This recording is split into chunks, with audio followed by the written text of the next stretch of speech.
बस 10th का chapter number 11 area related to circle. पुरानी एनसीईआरटी बुक में चैप्टर नंबर 12 होगा और एक्सरसाइज 12.2 होगी। 12.1 और 12.3 दोनों ही एनसीईआरटी ने डिलीट कर दी हैं। तो आइए स्टार्ट करते हैं इसका कुछ chapter area related to circle. Chapter start करने से पहले कुछ चीजें मैं आपको बता देता हूँ सर्कल के बारे में। ठीक है जी, फॉर एग्जाम्पल ये हमारे पास एक सर्कल है, ये सर्कल का सेंटर है और सर्कल के सेंटर से जो सर्क्यूफ्रेंस को लाइन टच होती है इसको बोलते हैं हम लोग क्या, रेडियस। अब रेडियस को हिंदी में हम लोग त्रिज्या भी कहते हैं। ठीक, इसके बाद इसमें दो चीजें हैं। फॉर एग्जांपल अगर मुझे इसका एरिया निकालना हो तो इसके एरिया का फॉर्मूला क्या होगा, पाई आर स्क्वायर। एरिया को हम लोग हिंदी में क्षेत्रफल भी कहते हैं, क्षेत्रफल। ठीक, उसके बाद आपको यहाँ लाइनिंग दे रखी है, ये जो लाइनिंग है ये सर्क्यूम्फ्रेंस कहलाती है। तो इसलिए यहां पर हम क्या निकालेंगे, सर्कमफ्रेंस ऑफ सर्कल। सर्कल का सर्कमफ्रेंस मतलब वृत्त की परिधि।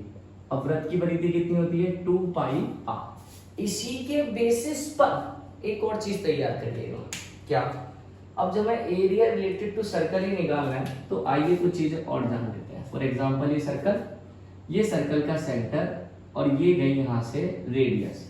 ठीक, अब दो रेडियस ने क्या करा, अभी सर्कल जो है 2 पार्ट्स में डिवाइड है। इस वाले पार्ट्स को कहेंगे हम क्या, सेक्टर। ठीक, अब ये छोटा है इसलिए इसे क्या बोला है, माइनर। इसको क्या कहेंगे फिर, अगर ये छोटा है ये बड़ा है, मेजर सेक्टर। यहां पर सारा खेल जो होगा थीटा का होगा। थीटा मतलब यहां पर एंगल से है। ठीक, अब यहां पर जो अगला हमारा प्रश्न बनता है वो बनता है इसका एरिया कैसे निकाला जाएगा, किसका, सेक्टर का।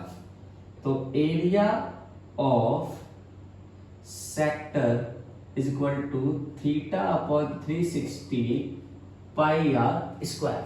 ठीक, थीटा आपको क्वेश्चन में डिफाइन होगा, नहीं होगा तो आपको निकालना भी पड़ सकता है। ठीक है, अब इसे क्या बोलते हैं, जैसे कि त्रिज्या कर रही है खंड, इसलिए इसको कहते हैं हम लोग क्या, त्रिज्या खंड।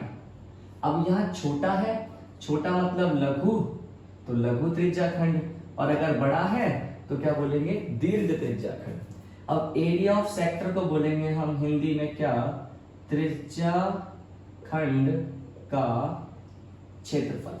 ठीक, एक तो हमें ये चीज सीखनी है इस चैप्टर के अंदर। दूसरा क्या निकालने सीखना है, अगर मान लो क्वेश्चन हमसे ये जो लेंथ है, लेंथ ऑफ आर्क मांग ले, यानी कि यहां से लेके यहां तक के बीच की दूरी, इसे लेंथ ऑफ आर्क कहते हैं। हिंदी में से बोलते हैं चाप की लंबाई। बिल्कुल सही सुना आपने, चाप की लंबाई। Length of arc is equal to theta upon में 360। अब जो लेंथ है ना वो सर्कमफ्रेंस की तरह काम करती है, that is equal theta by 360 into 2 pi r. यानी कि जब एरिया निकालना हो तो पाई आर स्क्वायर और जब सर्कमफ्रेंस निकालना हो तो 2 पाई आर। ठीक, अब लेंथ ऑफ आर को हिंदी में हम क्या कहते हैं, हिंदी में कहते हैं चाप की लंबाई। ये दो चीज हो गई। एक और चीज पेपर के अंदर जो देखने को मिलती है वो क्या है, एक और चीज जो पेपर में देखने को मिलती है वो है सेगमेंट। क्या मतलब भाई, एक सर्कल बनाया, सर्कल के अंदर दो सर्कल के बीच में हमने दो लाइन जोड़ दी। ये लाइन जो बनी है इसे हम हिंदी में इंग्लिश में बोलते हैं कोड और हिंदी में इसका नाम है जीवा। ठीक, इसलिए एक सर्कल की सबसे बड़ी कोड जो होती है वो उसका डायमीटर होती है। तो डायमीटर से तो हम लोग परिचित है पहले से, और इसे हम हिंदी में क्या बोलते हैं, व्यास। इसमें क्या निकालना था, इसमें हमारे को निकालना सीखना है एरिया। एरिया ये, अब इसे हम वैसे बोलते हैं सेगमेंट। अब छोटा है इसलिए माइनर, ये बड़ा है इसलिए मेजर सेगमेंट। हिंदी में इसे बोलते हैं, अब वृत्त क्यों होगा एक खंड, इसलिए क्या बोला जाता है इसे, वृत्त खंड। अगर छोटा है तो लघु, बड़ा है तो दीर्घ वृत्त खंड। ये हो गया। अब इसका एरिया कैसे निकलेगा, ये वाली बात इंपॉर्टेंट है। इसमें थोड़ा सा हमें लॉजिक सीखना पड़ेगा। लॉजिक कैसा, जैसे एक सर्कल बनाया, सर्कल का सेंटर हो गया, सेंटर से तो रेडियस चली गई, यहां से एक लाइन आ गई कोड। अगर आप थोड़ा सा ऑब्जर्विंग यहां पर करोगे तो ये एक ट्रायंगल बन रहा है, और जो नीचे का पोर्शन बन रहा है वो हमारा क्या बन रहा है, सेगमेंट। ठीक, अब हमें एरिया ऑफ सेगमेंट निकालना है। सेंटर में ओ मान लेता हूँ, ये ए मान लेता हूँ, ये बी मान लेता हूँ। तो area of segment is equal to area of sector minus area of triangle.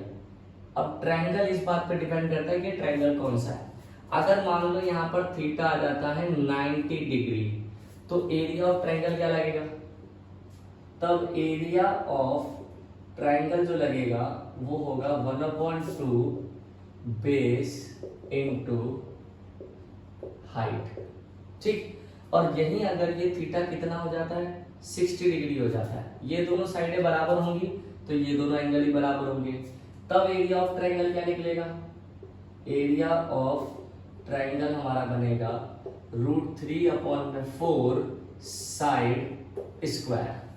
अगर कुछ और थीटा होता है तो फिर इसे निकालने का तरीका हमें दूसरा इस्तेमाल करना पड़ेगा। आइए अब एक्सरसाइज